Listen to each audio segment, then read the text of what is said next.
Kitchen and bathroom reno projects are fantastic, especially for old houses. Whether you want to sell your house or not, if done correctly, it can raise the value of the property. The Appraisal Institute of Canada says that renovations that generate the highest return on investment are the kitchen, bathroom, and interior-exterior painting. Built-in storage spaces, as well as energy-efficient modifications, lighting, countertops, curtains, cabinet hardware, and flooring are also on the list of profitable projects. So before you decide to transform your house, whether it's a big or small project, think about a strategy. Identify and prioritize projects that will make a difference. Now, I'm not looking to sell any houses, but my retired parents built their house on a small budget about 30 years ago. And in the past 5 years, we've been tackling some renovation projects to update the house and give it a little facelift. Unfortunately, I didn't have a good camera phone back then, so I wasn't able to document the entire process. But we've managed to renovate the kitchen and bathrooms with new stone countertops, new tiles and backsplashes, new sinks and faucets, and replaced the old flooring as well as a fresh coat of paint for the entire house, also replacing the old carpeted flooring in the basement, and expanding the patio area in our backyard, as well as regular maintenance for the house such as a new roof, chimney repair, new windows for the entire house. These were some of the bigger projects anyways. For most of the projects, we researched and planned the projects, procured our own materials, and did the work ourselves or hired non-professional workers directly to keep the cost low. But obviously, it was a lot of work to do all this, and it's also quite difficult in finding decent workers to do the work according to our plans and how we wanted things done, and to not have a DIY feel to the finished work. I can tell you one thing, it's a lot harder to renovate an old house compared to building a new house from scratch, because of the fact that you have to deal with demolition, which is quite laborious, and you can only change so much due to the wiring, plumbing, and framework of the original house. You could technically change anything the way you want, but it would be very costly, work and money-wise. So it would be easier just to start over in this case, but to renovate an old house in an effective manner, you need to work within these constraints and choose your battles wisely. Anyways, that was a little slideshow of some of the projects we've worked on over the past 5 years. I realize everyone has their own version of their reno videos. The thing is, I'm obviously not a professional. I have no background in carpentry or plumbing or landscaping or just renovations in general.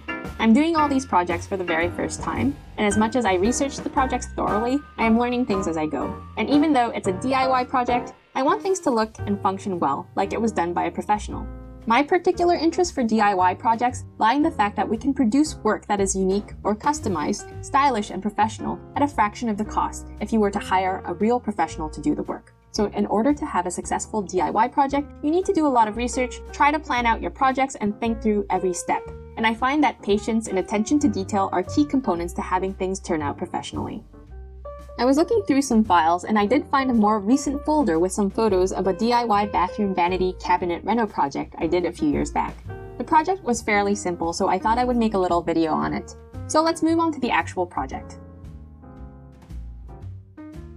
So here are 2 simple bathroom vanity cabinet reno projects that anyone can do.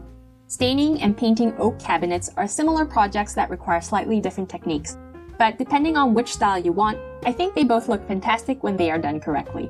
I don't love doing voiceovers, so I've written down the steps and some tips so you can just pause the video and have a look. They are also written in the descriptions along with the resource links down below.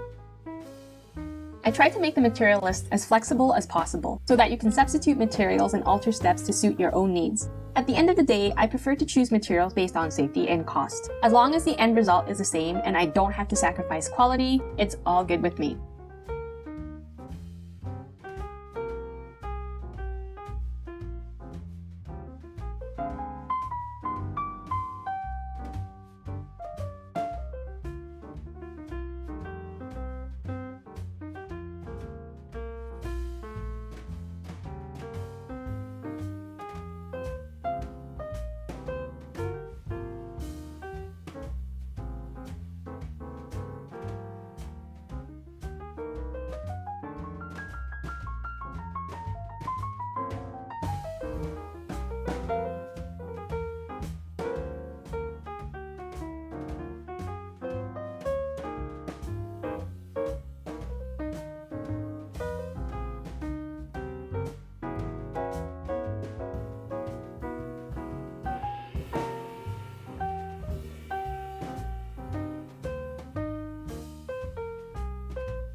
Also, When I say skim coat the joint compound, or grain filler, the technique for skim coating when using joint compound means to scrape on a very thin layer of material over the surface.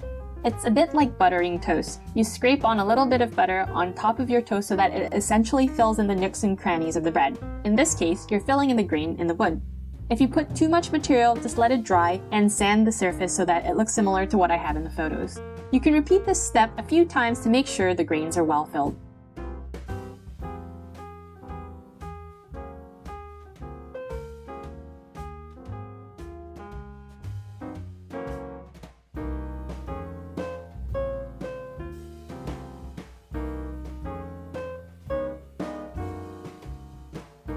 Just remember that the more top coats or finish coats you put on, the stain and paint will be able to endure longer and will be more resistant to scratches and nicks. So don't skim over the step. One top coat will not be enough. If you have old oak cabinets, this is a really simple way to bring new life into them. Anyways, hope you enjoyed this video. If you have any questions, feel free to write them in the comments below, and I'll try my best to answer them. Okay, thanks for watching. See you later.